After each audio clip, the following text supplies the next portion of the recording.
This is one-on-one session with the ForumIAS founder and director Ayush Sinha. In this session, students are asked questions to test their preparedness for the personality test. One-on-one sessions are not mock panel sessions.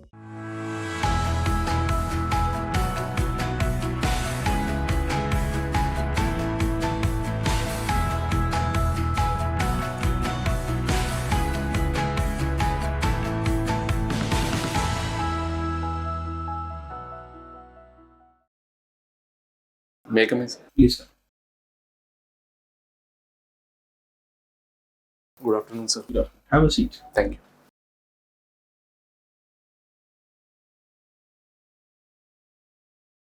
So, Madhav, Yes, sir. when is the date of interview? Sir, it is after 21st April. So, Madhav, can you briefly begin by introducing yourself to me? Sir, my name is Madhav Upadhyay. I was born in Bharatpur, Rajasthan. I am 24 years old. I did my initial schooling from Bharatpur only. Then I completed my graduation from MALVIYA National Institute of Technology, Jaipur. My hobby is birding. Birding. Yes, sir. What is birding? So birding is an activity, it is a form of a recreational activity where a person is interested in birds. He likes to observe the birds through its colors, the migration routes that a birds take. Tell its me what are feeding. the various kinds of vultures that are found in India? So there are 9 species of vultures that are found in India, which are slender-backed, long-billed, red-headed vulture, griffin vulture, and out of these 4 are critically endangered. All right. Which is the most common one? So most common one is the Egyptian vulture that can be found, and also the griffin vulture that can be seen. So, you're from Bharatpur. Yes, sir. Bharatpur, do you have some vultures? So we have the vultures in the Kevladev National Park, which is a famous bird sanctuary. In the northeast also, bird is very popular, for which there is a whole festival. Which bird am I talking about? Sir, you are talking about the hornbill. What is special about it? Sir, if we see the habitat of the hornbill, it is found in the northeastern and also in the western Ghats. The Great Indian Hornbill. If we see its habitat, it is mainly dependent on the fruits bearing trees. So it lives there. And if we see, particularly during the mating season, the dance of a male hornbill is very particular and it is spectacle to watch. So it is the main feature, and also its beak and its colors, which make it starkly different from the other birds. Long back, Madhav, there was a decline in the vulture population. Right, so a certain chemical or painkiller was responsible for it. Which painkiller am I talking about? So during the 1990s till the 2000, there was a 90% decline in the vulture population, mainly due to the diclofenac, which is an anti-inflammatory drug which was given to the ruminants. So as a result, it resulted in the kidney failure of vultures. So the unregulated use of diclofenac resulted in the death and the decline of the vulture population. Some time back, in fact, a long time back, the government decided to. I was working as a magistrate. The government decided to ban its use for veterinary use. But the companies were also very smart. And when I went, so they were able to bypass this government ban where when it was banned for veterinary use, they were able to bypass the ban. Are you aware how they bypassed the ban? So that about I'm not exactly aware, but there was a replacement drug which was meloxicam that was used. The main reason was that the lesser use of meloxicam it is costlier than diclofenac. But I'm not aware about the exact details. How they were able to bypass. Right. What are the major challenges for Rajasthan which you see today, Madhav? Sir, the major challenges before Rajasthan are on various fronts. If we see firstly on the social issues, then Rajasthan reports, as per the National Family Health Survey, the current rate of child marriages is around 24%, and in Rajasthan it is around 28%, which is above the national average. So child marriage is an issue. On economic fronts, if we see, Rajasthan is not an industrial state. If we compare Rajasthan's GDP to that of India's, in India, 18% is contributed by agriculture and in Rajasthan, it is dependent on 20% on agriculture. So the lack of industries and the lack of job opportunities that are there.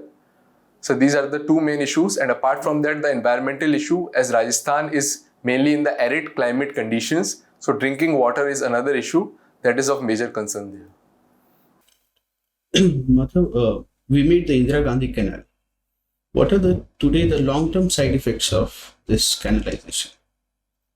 So if we see the Indira Gandhi Canal, it was mainly started to provide irrigation waters to the western part of Rajasthan. But it has also resulted in some negative impacts. So if we see in the western parts, it is based on the desert ecosystem.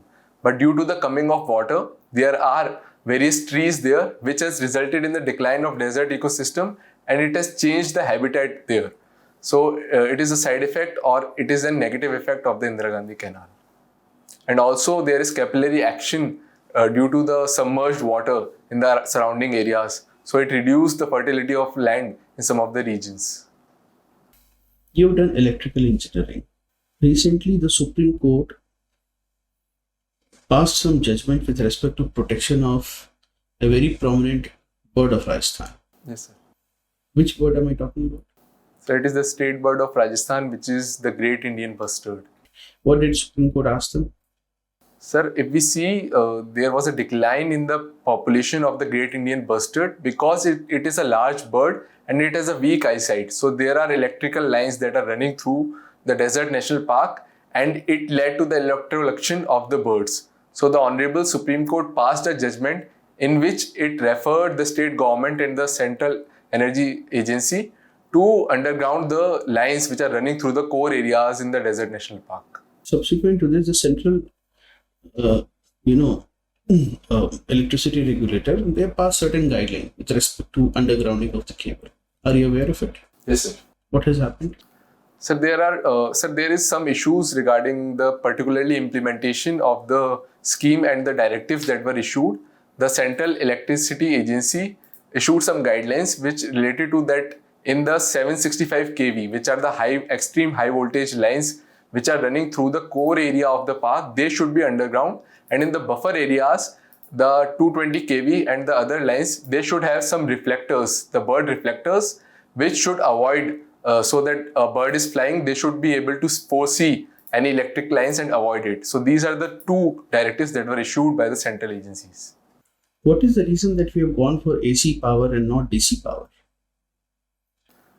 Sir, if we see during the transmission of electricity, as AC power is able to supply at higher frequencies and the comparative loss is less in the AC power. So we transport in the AC power, and also if we see in compared to the DC power, the thickness of the conductor will be more if we use the DC lines. So in the AC lines, the thickness of conductor is less, and which reduces the cost of manufacturing of electric wires. So these are the two main reasons that we use AC over DC. Okay.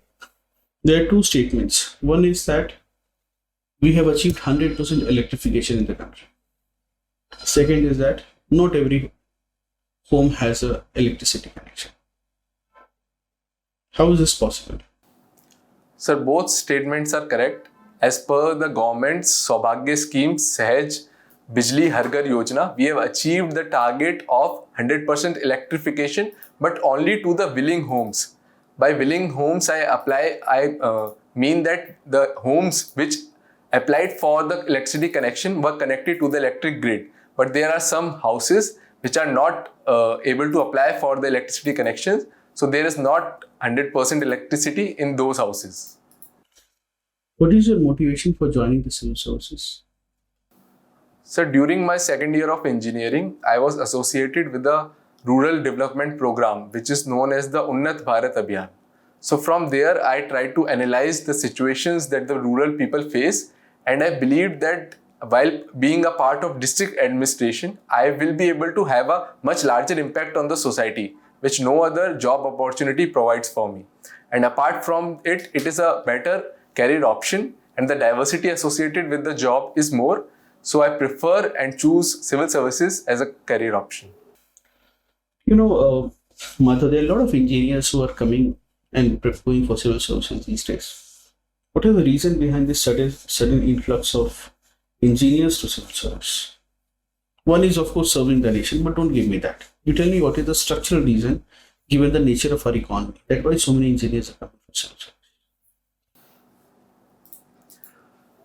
Sir, the main reason why engineers are appearing for civil services, firstly, I feel that they are the motto of the government in today's environment is minimum government, maximum governance. So engineers are more closely related to technology, so they are able to deliver more and increase the transparency in the system, which is one of the main reasons why engineers are more applying for the civil services. Madhav, any character from our epics push where the name of the character is seen as yours? Sir, Lord Krishna is also known as Madhav. If we see the word Madhav, it is mainly derived from the word Madhu, which means the sweetness in the character of the Lord Krishna, and it also indicates that the Madhav, like Lord Krishna, is from the Yadu clan or the Madhav clan. So it signifies that also. Lord Krishna was known to have fled from battlefield, and because of this also he got some name. Can you tell me what name he got? Sir, he got the name Ranchod. Who did he flee from? Sir, if I remember correctly, it was Jarasandh. He was somebody who is related to Kans. So after killing Kans in the battle, so Jarasandh wanted to take revenge. So he continuously attacked Mathura, and due to continuous battle between Mathura and Jarasandh, so he fled and left the battlefield and established Dwarka, and he started living there, if I remember correctly. All right, Madhav, your interview is over. Thank you, sir.